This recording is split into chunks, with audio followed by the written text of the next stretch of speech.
ဒီနေ့ချက်ပြမဲ့ဟင်းလေးကတော့ရုံထမင်းချိုင်းအတွက်အဆင်ပြေမဲ့ဟင်းလေးတစ်ခွက်ဖြစ်ပါတယ်ပထမဆုံးတရုပ်လေးတွေကိုစီးထည့်မယ်ပြီးရင်စက်သွန်ဖြူရဲ့စက်သွန်နီလေးရဲ့ထောင်းထားတာလေးရဲ့ကိုအနက်မွေးလာတဲ့အထိအယောင်တန်းလာတဲ့အထိတရုပ်လေးထဲမှာစီးတက်ပြီးမယ်ပေါ့နော်ပြီးရင်ငရုတ်ကောင်းရဲ့စီရမှုန့်ရဲ့ထောင်းထားတာလေးပါထည့်ပြီးတော့စီးတက်ပြီးမယ်ပြီးရင်ငရုတ်သီးအစိမ်းမုန့်လေးကိုတခါတည်းရောပြီးတော့စီးတက်ပေးပါမယ်အယောင်လေးလှသွားအောင်လို့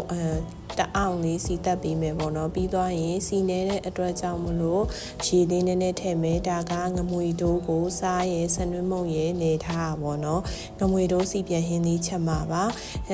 နှက်ထားတဲ့ငမွေတိုးလေးတွေကိုတခါလေရောထည့်ပြီးတော့အရသာလေးဝင်တဲ့အထိငါးလေးချက်သွားတဲ့အထိချက်ပေးမယ်ပေါ့နော်ဒီငမွေတိုးဟင်းလေးကချက်ရတာအရန်လွယ်ကူတယ်အချိန်နဲ့ခဏပဲပေးရရပေါ့နော်အဲ့လိုဆိုတော့ရုံဟင်းတစ်ခွက်အတွက်လည်းအဆင်ပြေပါတယ်ဒီလိုမျိုးပွက်လာပြီဆိုရင်တော့ဆွီတီမဆလာထုံးလေးကိုတခါတည်းထည့်ပေးပါမယ်မဆလာလေးဖြန်းလိုက်ရင်သူကပို့ပြီးတော့မှုန်းရပေါ့နော်ပြီးရင်အချင်းရည်လေးနည်းနည်းပါထည့်ပေးပါမယ်မကြီးချင်လေးကိုရေဖြော်ထားတာပေါ့နော်အဲ့အလေးလေးထည့်ပေးသွားရင်တအောင်လောက်ချက်ပေးသွားရင်တော့ငမွေတို့ဟင်းလေးတစ်ခွက်ရပါပြီ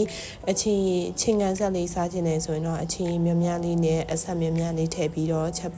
ဖို့အကြံပေးခြင်းပါရဲ့အားလုံးပဲဒီလိုဟင်းလေးတစ်ခွက်လိုက်ချက်စားကြည့်ပါအောင်နော်ကျေးဇူးများကြီးတင်ပါတယ်